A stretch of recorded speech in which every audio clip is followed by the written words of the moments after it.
रूपनगर में एंक्रोचमेंट को लेकर मसला बना ही हुआ है। वहां पर जब जेडीए ने कुछ घरों को तोड़ा तो उस एंटी एंक्रोचमेंट ड्राइव के ऊपर राजनीति शुरू हो गई। वहां पर अलग अलग पॉलिटिकल पार्टीज के लीडर्स पहुंच गए और उन्होंने ये कहा कि यहाँ पर ट्राइबल्स के मकानों को तोड़ा गया है। वो ट्राइबल्स जो यहाँ पर 1947 से पहले से रह रहे थे, उन लोगों की के जहां पर घर बने हुए थे, उस जमीन को जेडीए ने अपनी जमीन बताते हुए उन घरों को वहां से तोड़ दिया। लेकिन वो पूरा वाकया हो जाने के बाद और वहां पर प्रदर्शन शुरू होने के बाद जेडीए ने वो जमीन जिन लोगों को बेची थी, उस पूरे एरिया में अलग अलग प्लॉट्स जिन लोगों को बेचे थे, वो जेडीए के अलॉटीज भी सामने आए। उन अलॉटीज ने ये कहा कि ये यहाँ पर जो हमें जमीन बेची हुई थी, हमें यहाँ पर कंस्ट्रक्शन करना मुश्किल हो गया था, हमें यहाँ पर अपनी जमीन का पोजीशन नहीं मिल पा रहा था इन एंक्रोचेस की वजह से।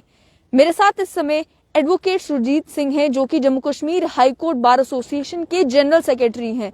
और क्या आप मानेंगे कि ये भी उन्हीं जेडीए अलॉटीज में से हैं जिन्होंने पैसे भरे थे जेडीए को, जिन्हें ये प्लॉट अलॉट किया गया था। और इन्हीं से जानते हैं कि ये जो पूरा मामला था, इसमें कितने बड़े विक्टिम वो ट्राइबल्स हैं जिनके घर वहां पे थे, और कितने बड़े विक्टिम ये जेडीए के अलॉटीज हैं जिन्होंने पैसा भरा जेडीए को, लेकिन पोजीशन अपनी जमीन का अभी तक नहीं ले पाए। तो सबसे पहले सुरजीत जी मुझे ये बताएं कि कब जेडीए ने ये प्लॉट जो है वो एडवर्टाइज किए थे कि ये प्लॉट हम बेचने जा रहे हैं यहाँ पर, और लगभग कितने प्लॉट्स वहां पर बेचे गए? मैडम, ये 2014 की बात है। मैं कठुआ से रहने वाला हूँ, तो मेरी यहाँ पे कोई ज़मीन नहीं है, तो कोशिश की कि यहाँ पे सेटल होना है तो एक छोटी सी ज़मीन का टुकड़ा हमें मिल जाए। तो फॉर्चुनेटली जेडीए ने एक एडवर्टाइजमेंट निकाली अखबार में, फॉर्म मंगवाए। फॉर्म मंगवाने के बाद एक फ़ीस भरी हमने, और उसके बाद ड्रॉ ऑफ लॉट्स हुए। तो उसमें अब हम अपने आप को फॉर्चुनेट कहें या अनफॉर्चुनेट कहें, हम लोगों का प्लॉट निकल गया। निकलने के बाद मैडम सरिता चौहान जी ने उस टाइम के ऊपर कहा कि इनको पोजीशन भी दे दिया जाए, लेकिन उनकी ट्रांसफ़र हो गई, जिसके कारण वो अधर में लटक गया मसला। उसके बाद हमें सुनने में आया कि कुछ लोगों ने जो है वो हाई कोर्ट में आके स्टे ले लिया था। उस पर भी जाएंगे, पहले मुझे बताएं कि जिस समय ये प्लॉट आपका प्लॉट निकल आया, तो जाहिर सी बात है कहीं पर भी आपको जमीन मिली होगी, आप जाकर देख कर आए होंगे कि ये लोकेशन है, यहाँ पर जमीन है, जमीन पे किसी का कब्जा तो नहीं है, जमीन खाली है, जमीन सूटेबल है या नहीं है, यहाँ पर मकान बन पाएगा या नहीं बन पाएगा।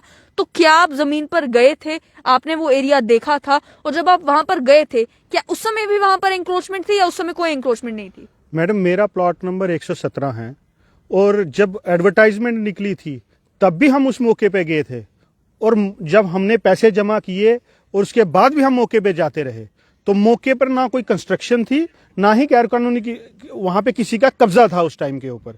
कुछ चंद छोटे छोटे जगहें ऐसी थी जो कैटल फीड के लिए एक जगह जो थी वो बनाई हुई थी, उसमें मैं झूठ नहीं कहूंगा, लेकिन 99% ऑफ द एरिया जो था, मुझे लगता है आज भी 85% ऑफ द एरिया जो है वो खाली है, और उस पर किसी तरीके की कोई कंस्ट्रक्शन नहीं है। और वो जेडीए के बोर्ड्स लगे हुए थे वहां पे, और जगह जगह ये चिन्हित किया हुआ था कि ये जेडीए की ही लैंड है। उसके बाद ही हमने जो है वो पैसे भरे और जेडीए से पैसे मतलब वो लिए, प्लॉट लिए। आपने 10 लाख रुपए के करीब भरा होगा? हाँ, 10 लाख रुपए हमने अपनी जीवन की गाड़ी कमाई, 10 लाख रुपए वहां पे जेडीए को हमने दी, और आप आज तक हम उसकी किस्तें जो हैं वो बैंकों में भर रहे हैं। जिस समय आपने पैसे भरे, उसके बाद ऑब्वियसली बात है नेक्स्ट काम था कि जेडीए ने आपको पोजीशन दिलवाना था उस जमीन का, जिस जमीन पर फिर आप जो चाहे आप कंस्ट्रक्ट कर सकते थे, क्योंकि जमीन आपको अलॉट हो गई थी। मुझे बताएं कि जेडीए के अधिकारियों के पास अब आप जब जाते होंगे, उनसे पूछते होंगे कि हमें पोजीशन कब मिलेगी, तो उनकी तरफ से क्या जवाब मिलता था? मैडम, जब ये स्टार्टिंग की बात है, मैंने लेटर लिखा है और मेरे पास ऑन रिकॉर्ड है, जेडीए को मैंने कहा है कि मुझे जो है पोजीशन दिया जाए। जब मैंने पूरी पेमेंट जो थी, full and final payment they the, JDA ने भी कहा कि आप आ जाइए और जो है पोजीशन ले लीजिए। उस टाइम तक जब वो पोजीशन हम लोग लेने जाते थे, तो कुछ चंद आकाश लोग वहां पे इकट्ठे हो जाते थे और वो प्रॉब्लम क्रिएट करते थे। उसके बाद हमें ये पता चला जेडीए की तरफ से कि कुछ लोगों ने कुछ जगह पे स्टे ले लिया है, तो जेडीए हाथ खींचने लगी अपना। फिर हमने ये पता किया कि वो कितनी जमीन है जिसपे उनका कब्जा है, जो उन्होंने स्टे लिया है कोर्ट से, क्योंकि जब तक मामला कोर्ट में होता है आपको पता है कोई कुछ नहीं कर सकता। हम वकील हैं, जानकार हैं, तो हमने भी उसको जो था परस्यू करना शुरू किया केस को। तो पता चला कि वहां पे 53 कनाल्स ऑफ लैंड के ऊपर जो था मोटा मोटा उनका जो था स्टे था। वो कुछ डिमार्केट की गई थी जगह, ये कौन कौन सी जगह है वो जिसपे टोटल लैंड थी 88 कनाल्स, और जो नक्शा इन्होंने केस के साथ लगाया था उसी नक्शे को हमने कहा कि आप एक काम करिए, जेडीए वालों को कहा कि इन जो इन्होंने स्टे लिया है इनकी आप लड़ाई चलती रहेगी जब तक कोर्ट निपटारा इसका करेगा। जो बाकी के जो प्लॉट्स हैं उनको तो आप लाटीज को प्लॉट दो, जिसमें मैं भी एक था। मेरा 117 नंबर प्लॉट ऑन रिकॉर्ड में ये कह रहा हूं स्टे से बाहर था, स्टे से बाहर था, और मैंने जेडीए को ये लेटर भी लिखा, और जेडीए ने 2019 की बात है, 2019-20 की बात है, जब उन्होंने हमें पोजीशन लेने के लिए वहां पे बुलाया गया। अच्छा। पहले दिन जब पोजीशन हम लेने वहां पे गए तो दूसरी पार्टी को ये पता नहीं था कि ये लोग आज आने वाले हैं। तो जब उन्होंने हमें पोजीशन भी दे दिया, कुछ लोगों को उस दिन दिया, कुछ लोगों को अगले दिन जब बुलाया, तो जब हम अगले दिन भी दोबारा वहां पे गए, मौके पर गए, और कुछ पुलिस वाले थे, 4-5 पुलिस वाले हमारे साथ थे, एक वैन हमारे पास साथ गई थी। आप यकीन नहीं कर सकते मैडम, उस अंदर घर के अंदर एक 400 लोग बैठे हुए थे, और वो किसी भी वक्त लाठी डंडों से हमला कर सकते थे, और पुलिस वालों ने हमें कहा कि आप यहां से निकल जाएं, क्योंकि ये कभी भी किसी भी वक्त जो है हमला हो सकता है और आपको जो है फिर परेशानी आ जाएगी। मतलब आपको आप ही की जमीन के ऊपर कंस्ट्रक्शन करने नहीं दी जा रही थी, हालांकि आपका जो जमीन है वो स्टे से भी बाहर था। स्टे से भी बाहर था, और वो जबरदस्ती जो स्टे से बाहर जमीन थी उस पर भी कंस्ट्रक्शन नहीं करने दे रहे थे। और मैं एक बात बताऊं मैडम, हमारे साथ कुछ लाठीज ऐसे थे जिन्होंने अपना रेता वहां पे डाला, बजरी वहां पे डाली, ईंट डाली, उनकी ईंट उठा ली गई, उनकी बजरी उठा ली गई, उनका रेत उठा लिया गया, उनको धमकाया गया कि आप फिर से यहां पे कंस्ट्रक्शन के लिए नहीं आए।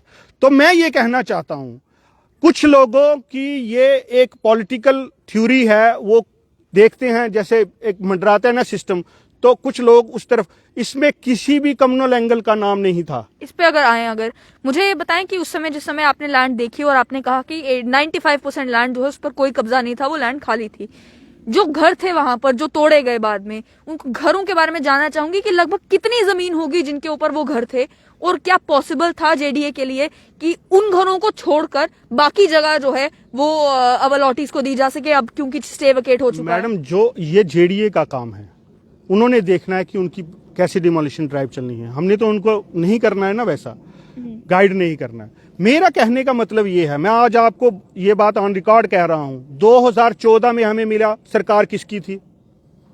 2014 में अगर मैं गलत नहीं हूं तो सरकार कांग्रेस की और एनसी की थी। उस वक्त एडवर्टाइजमेंट कैसे हुई? उसके बाद सरकार बदली, सरकार पीडीपी और बीजेपी की आई। जो कल वहां पे बैठे थे, उनकी सरकार आई तो उन्होंने रेगुलराइज करनी थी या उन्होंने कुछ करना था, उन्होंने क्यों नहीं किया? उसके बाद सरकार लेफ्टिनेंट गवर्नर साहब की आई।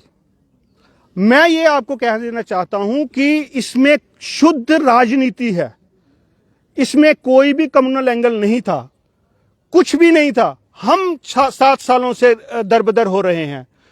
हम लोग किराए पे मकानों पे, आज मेरे आप घर चलिए, मैं किराए के मकान में रहता हूं, और जो पैसे मैंने दिए हैं उसकी किस्तें आज तक भर रहा हूं।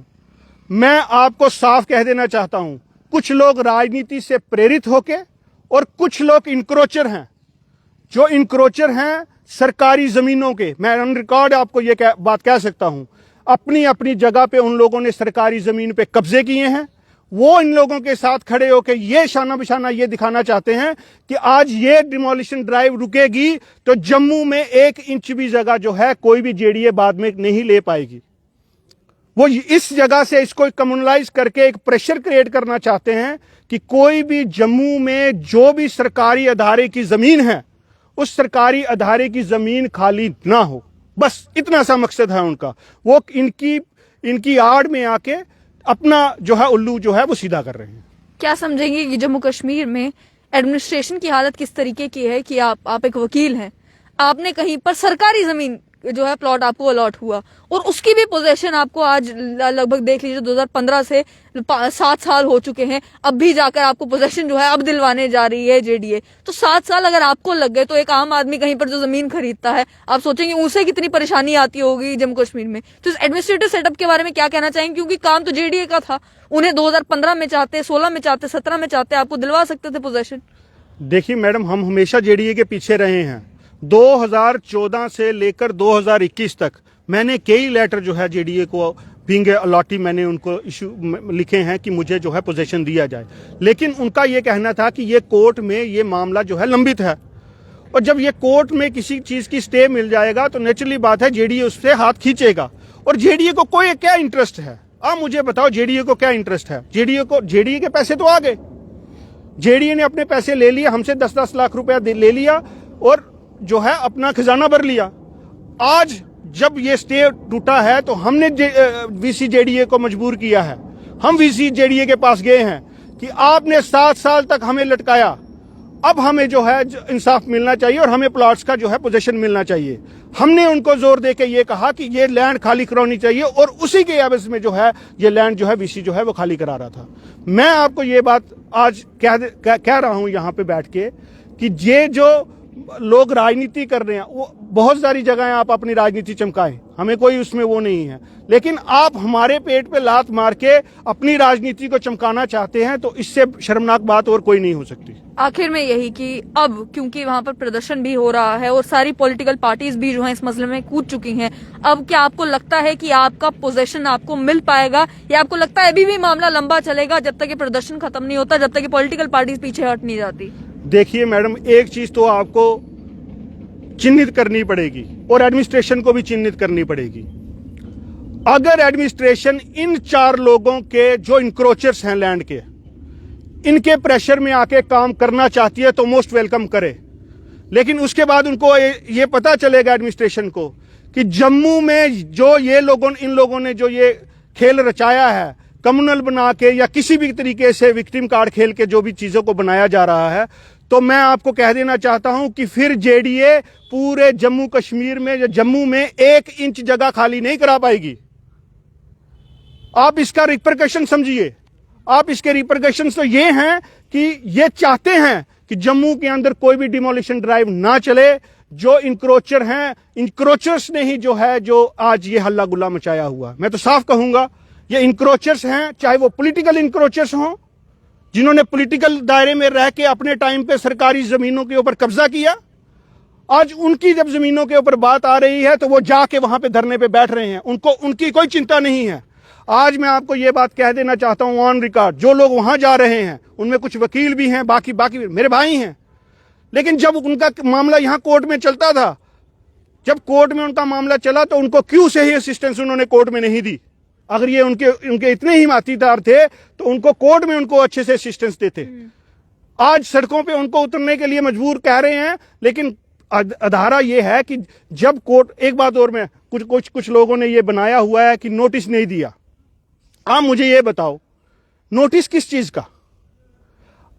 जो ये पार्टी है ये हाईकोर्ट गई, एक ओनरशिप राइट मांगा किसी रोशनी एक्ट के तहत, रोशनी एक्ट रिपील हो गया तो रिट इन्फेक्शियस हो गई और खत्म हो गई। कोर्ट ने इनको टाइम दिया कि आप जो है अदर रेमेडीज अवेल कर लीजिए। 1 महीना 1.5 महीना हो गया उस ऑर्डर को हुए, इन्होंने किसी भी कोर्ट में जाके रेमेडी अवेल नहीं की, क्योंकि कोई रेमेडी है ही नहीं इनके पास। क्योंकि जब ये 2004 में ये रोशनी एक्ट की बात करते हैं तो उस टाइम ये जमीन जेडीए के पास थी, तो ये क्लेम नहीं कर सकते। जब ये क्लेम नहीं कर सकते तो ये अब मसल पावर और ये विक्टिम कार्ड खेलकर अपने आप को ऐसा बताकर कि हम लोग मजबूर हैं, मजबूर हम हैं, इन्होंने कोई पैसा नहीं दिया। जो वहां पे बैठे हुए हैं ये इंक्रोचर लोग हैं और इन्होंने जबरदस्ती सरकार की जमीन के ऊपर कब्जा किया है। इंक्रोचर हम नहीं हैं, हम भी सब लोग इकट्ठे होकर रास्ता ब्लॉक कर सकते हैं, हम सब लोग इकट्ठा होकर धरना दे सकते हैं और ऐसी नौबत ना आए। मैं यहां से भी सरकार को यह कह देता हूं, अगर सरकार ने इनके सामने घुटने टेकने की कोशिश की तो हम सड़कों पे निकलेंगे फिर, और जब हम सड़कों पे निकलेंगे तो पूरा जम्मू का समाज, हिंदू मुस्लिम सिख सब निकलेगा और इन इंक्रोचरों के साथ जो है इनकलाब, फिर हम लोग लड़ाई लड़ेंगे।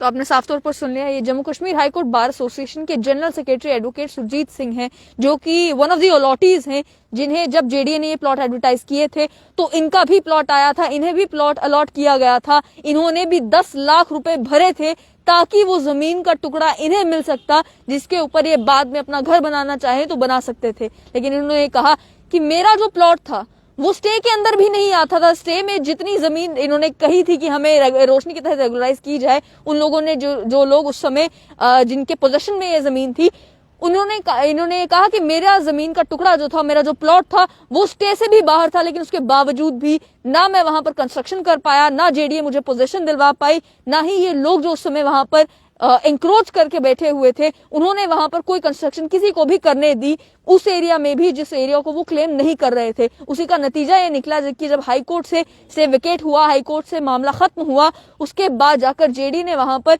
डेमोलिशन ड्राइव की। उस डेमोलिशन ड्राइव में जैसा कि आपने देखा होगा, उस समय विजुअल्स भी आए थे कि उन घरों को वहां से तोड़ा गया। और इन जेडी अलॉटीज का ये कहना है कि हमारा क्या कसूर कि हमने लीगल तरीके से जो प्लॉट्स एडवर्टाइज हुए, उसमें हमने पूरी लीगल फॉर्मेलिटीज पूरी करके पैसे भी भरे, जेडीए ने जो प्लॉट्स दिए थे वो प्लॉट्स हमने लिए भी, लेकिन उसके बावजूद भी 7 साल हो गए, हमें हमारी ही जमीन का कब्जा जो है वो जेडीए दिलवा नहीं पा रही थी। अब इस मामले में इनका ये कहना है कि राजनीति हो रही है, राजनीति नहीं होनी चाहिए।